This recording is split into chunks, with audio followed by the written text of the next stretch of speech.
He's one of the most wanted men in America, accused of killing 2 women in the Grand Rapids home that he shared with them. Darrell Demond Brown is still out there, likely hiding in plain sight, nearly 3 years after the horrific double murder on Sheldon Avenue.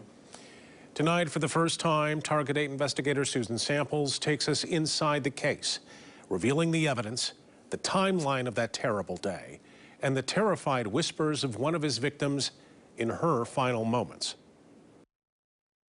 It's been 3 years since a killer gunned down 2 women inside their home here on Sheldon Southeast. That house is gone now, bulldozed after fire tore through it, a fire fueled by the heartbreak that came before.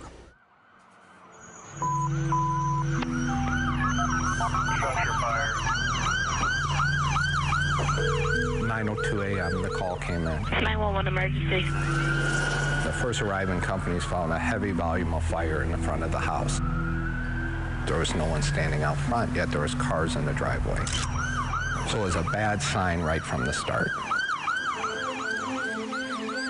The first person they found was the grandmother, and then after that, the child. They tried to get out, but were unable to. It was caused by candles that were part of a vigil the night before. They were left burning. The house was the scene of a previous crime.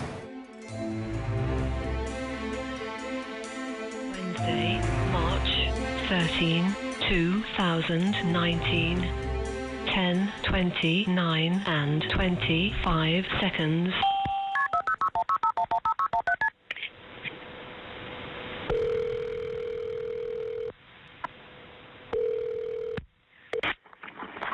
Emergency. Hi, I need help.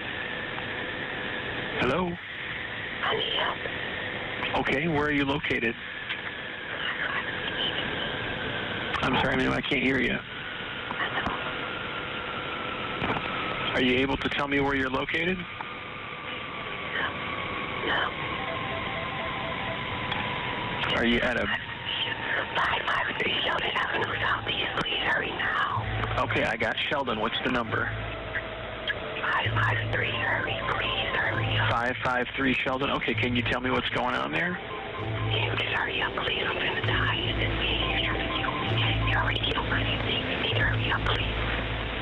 Okay, ma'am, I'll start the police that way. Can you tell me what your name is?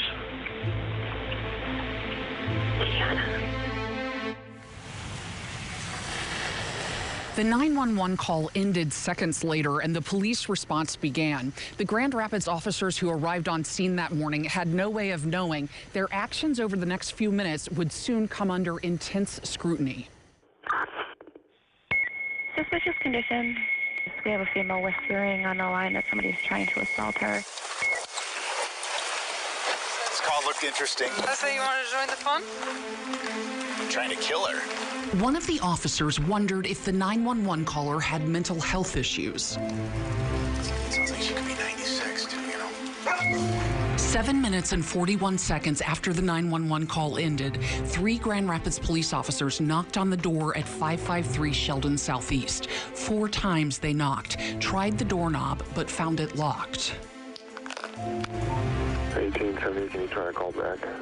1878, there was no answer. They're trying to side doors. Over there.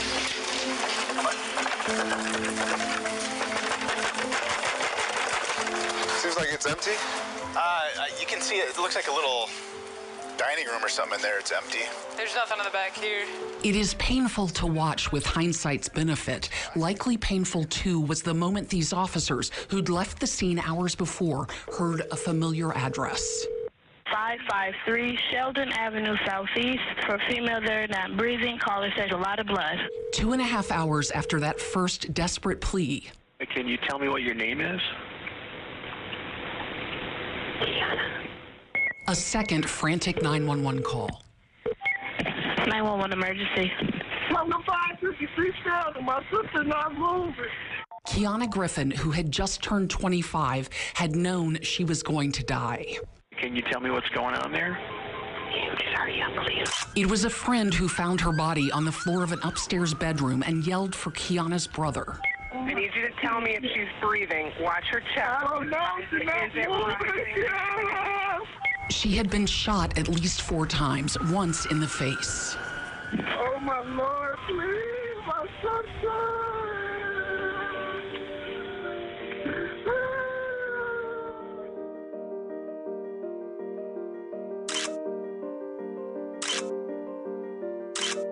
In another bedroom, police found Kiana's aunt lying under a blanket, an iPad still playing, propped up by a pillow beside her.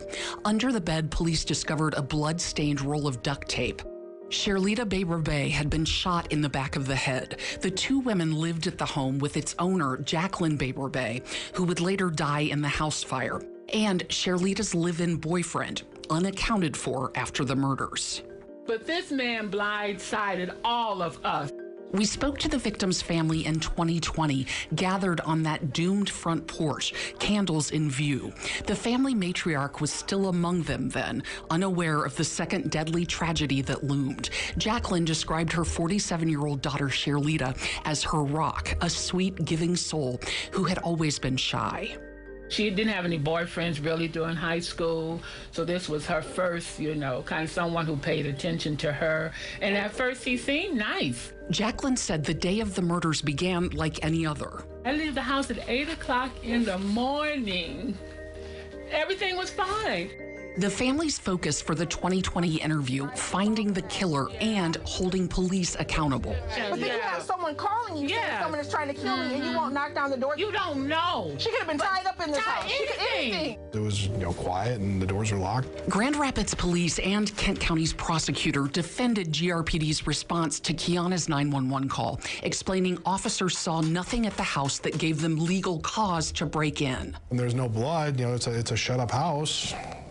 The house is a very protected Fourth Amendment. They're you got to have some pretty good reasons to go in, and there got to be something that drive them more than just a phone call. They didn't care. They was here a minimum of 3 minutes, and they went on about their happy way. And then at 1 o'clock or so, you get another call and to the same house. And the same officers come here, now you got to bring my family out in body bags because you didn't care at 10 o'clock. Police had given the killer a 3-hour head start, said the victim's family. Sherlita's boyfriend, Darrell Damon Brown, had lived in the home on Sheldon for at least 2 years by then, but the family knew him only as Jay. People knew him, but knew he was there, but didn't really know much about him or anything like that. He was kind of a phantom. But a phantom who left a very visible trail. In an alley behind the home on Sheldon, police said they found a hastily tossed box of ammunition with 8 rounds missing, and in a plastic bag, a 9mm pistol, later matched to rounds at the crime scene. Even as police searched for evidence, surveillance cameras caught sight of Brown on foot a mile north of the crime scene. Among his stops post-murder, the Grand Rapids Children's Museum. Watch as he walks with purpose to the front desk, reportedly telling workers he knew someone inside before exiting 12 minutes later. Soon after, it seems Darrell Brown vanished. The unusual part about it is how he's been able to just completely disappear. U.S. Marshals believe Brown fled the state and may be getting help from associates or family. We tried to ask them ourselves. I'm working on a story about Darrell Brown. Was hoping to talk to you about him. I'm sorry, what'd you say? Get away from my door. Thank you. Darrell Damon Brown, now 48, grew up in Grand Rapids, but U.S. Marshals say he also has relatives in Wisconsin, Arizona, Georgia, and Ohio. There's a $25,000 reward for information that leads directly to his arrest. Darrell Brown's family might not want to talk, but that wasn't true of everyone. Tomorrow night at 6, find out what Target 8 uncovered about the Jekyll and Hyde-like murder suspect, who U.S. Marshals say looks so unassuming he could literally be standing behind you in a grocery checkout line. In Grand Rapids, I'm Target 8 investigator Susan Samples.